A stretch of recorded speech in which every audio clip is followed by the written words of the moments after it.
Tapos natapilok ako. Isang taon? Oo, may Okay, sige. natapilok ako tapos yung hinilot-hilot ko lang na ako lang kasi nasa ibang bansa eh. Gumaling naman siya. Tapos nasundan ulit, nakatapa ko ng kahoy. Yung sobrang maga. Ganun lang din ginawa ko, gumaling siya. Tapos pinahinga pa mga 7 months or 8 months siguro. Ganun. Tapos akala ko okay na. Naglaro ako ng basketball. Tapos mga 4 na game na diretso. Tapos kinabukasan, nagbike pa ako. Pagka Lunes, nung naligo ako, biglang namaga siya. Hindi, ganito yan, sir. Ibig sabihin, okay niyan talaga. Nahilot mo siya ng tama. Alam mo kung bakit? Nakapaglaro ka ng 4 na beses eh. Oo, Nag-extreme ka eh. Tapos, nag-ano ka pa, nag-bike ka pa. Ibig sabihin, okay siya. Malamang doon ka nadali na sa pagbabike. Na-over ka na. Siyempre, movement ng ano. Movement ng movement. Ngayon, movement ng movement. Siyempre, nagpipidal ka eh. Maaring may gumalaw na dyan. Pero sa basketball mo, tandaan nyo, pag sira talaga ang paa nyo, isang laro lang sapat na sa inyo, masakit na yun. Pero kung nakaapat kayo, ibig sabihin nakaayos yan. Yun ang tamang pag-estima ng ano, pilay. Kung talagang pilay ka, bakit ka uulit pa? O bakit uulit ka pa ulit? Uulit ka pa ulit? Umapat ka pa? Sa pagbabay ka na noon, ngayon, sobrang pagod na nung paa mo. Sobrang pagod. Siyempre, nagbabay. Maaring hindi mo napansin, nadiinan mo na siya, tapos gumalaw na siya, tapos, siyempre, maraming pawis tayo, naligo tayo. May namukagahan, Yun na. umaga na. Doon ka na nadali. Pero sa basketball, sa tapilok na sinasabi mo, hindi na matatawag na tapilok yan, pero yan. Kita mo naman, napakaraming buto niyan. Hindi nga. Kaya tingnan mo ngayon, makapal pa rin, namamaga pa rin siya. Isang taon na eh, ganyan pa ng itsura. Ay, hindi. Actually, ano naman siya, Ano? namaga siya, ano lang, mga 3 weeks ago lang. 3 weeks ago. Wala, oo. Okay. Pero anong ginawa mo before? 3 weeks ago. Na ano, pinahinga ko, tapos una, maraming ano, ginawa ko yung buti din. Eh, hindi na siya, kasi pag tinapa ko siya, sobrang sakit. Sobrang sakit. Tapos mga isang linggo, yung Sige, maga tapak mo nga. ayos naman din ngayon. Hindi lang siya talaga mag-bend ka nito. Hindi mo madiin ng todo. Oo. Yan, may gumalaw na yan dito. Kasi pinahila ko sa kasama ko eh, sa trabaho. Kasama ko sa bahay. Pinahila ko sa kanya, may lumagatok. Oo. Yung lumagatok na, naiapak ko na siya ng maayos. Pero nung una kasi hindi siya na yung naiapak ng ano eh, masakit pag inaapak ko. Kulang lang yung ginawa niya. Tama yung hinatak, hindi naka-release ka. Oo. Ang problema, hindi niya alam nila yung kasunod. Oo, yun. Kasi pinapanood namin yung video mo kung paano ginagawa. Pero at least kahit pa nakatulong siya ng 50%. Kasi Ah. noon, hindi mo itapak eh. Oo. Take full ka pa rin. Kaya nga. Sige, higa ka dyan. Kasi kung mananatili kang parang tutungkot-tungkot pag ganyan, eh puti, may nakanood ka ng method, kahit pa paano, naitapak mo na, may pain na ng konti. Pero pagka ganun pa man, bearable naman siya, di ba? Oo. Sige. May x-ray din ako ito. Oo. Kaya mas Ayun pala, mas maganda, may files tayo. Pero ano naman yung files ko. Eh, mas maganda.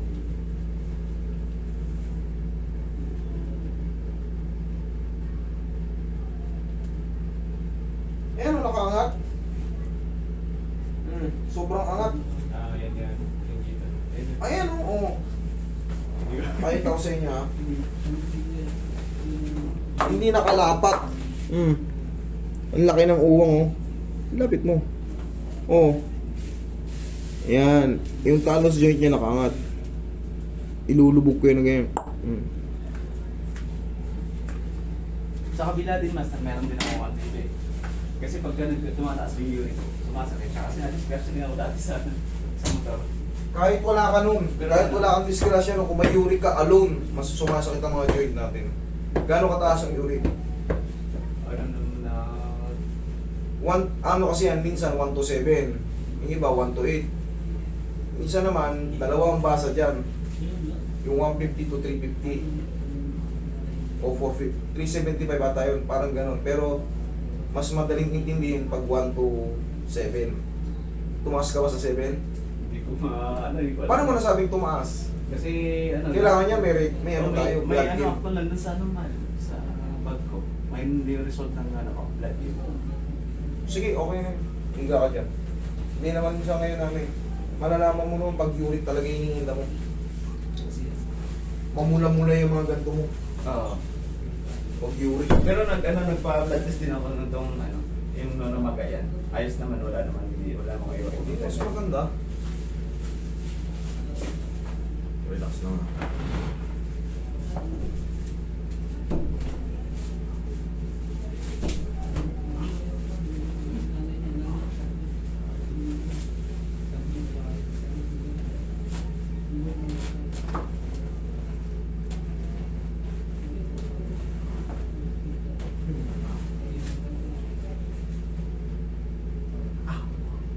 Masakit siya pag ganito. Oo, Okay, sige. parang may naiipit. May matalim. Ito yung ibang tissue. Tamo hindi ma-round o dahil ano, Andito yung sa kapatid master. dapat yan na i-round. Dapat yan igaganon yan. Oo. Yan, dapat yan igaganon. Tamo sa'yo hindi may gano'n. Yung masakit Ibig sabihin, hindi na- pa nakabalik. Hindi pa nakabalik. Sige, straight mo yung paa mo. Yun. Sige, pahinga.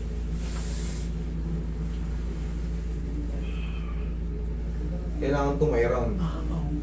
Yan, masakit. Labutan mo lang. Hayaan mo lang sumingaw. Kumirot siya. Oo. Okay lang yun. Tama yun. Tama yun. Kailangan maramdaman mo yung pag-pulse. Yung pag-flow ng ano.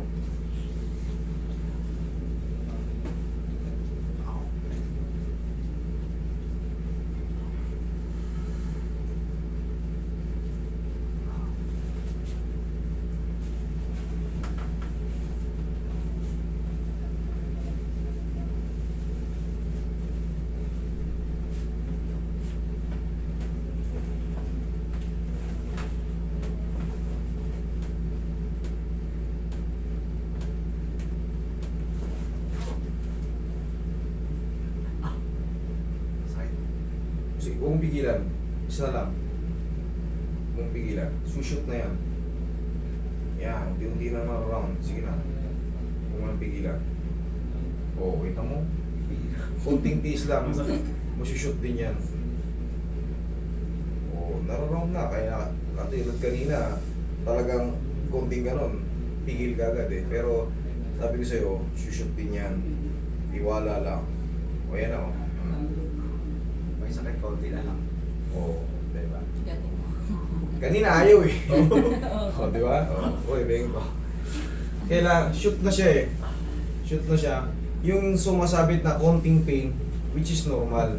Bakit?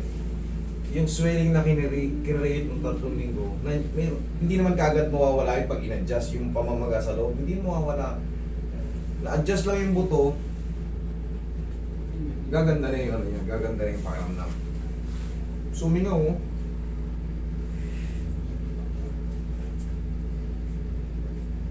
Huwag mo munang ipilit ilaro. Ha? Ah. Sabi ko na nga, hindi ayoko na maglaro eh. Kaya mo lang munang sumingaw yung ano, makapahinga yung ano, pamamaga. Mag-release muna yung swelling. Hindi ko na kailangan bindahan yan. Pwede naman, pwedeng hindi. Pwede naman, pwedeng hindi. Kung mas komportable ka sa compression, eh okay lang. Kasi Kung- pag sinusutan ko ng sapatos, namamagay. Kaya nga, pwedeng hindi, pwedeng pwede. Ngayon kasi na-adjust na to eh. Kahit malalaman mo, ayan, may fit yung sapatos, may sapatos ka, di ba? May adjust mo, sapatusan mo. Tignan mo kung mamamagaan pa siya.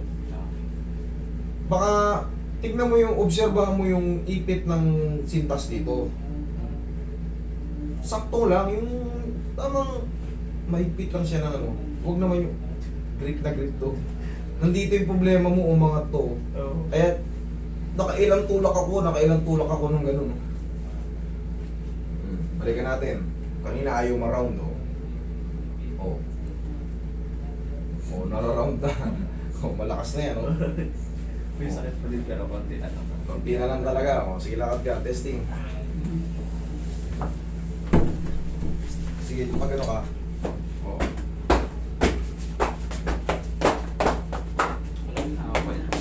Wala na. Okay. Magic to ah. Magic. May swelling pa yung konti, kaya nga sabi ko sa inyo, hindi naman kagad mawawala yung pamamaga sa loob sa adjustment. Siyempre, healing process. Okay? Kaya, Ayun, master na. Thank you. saan yung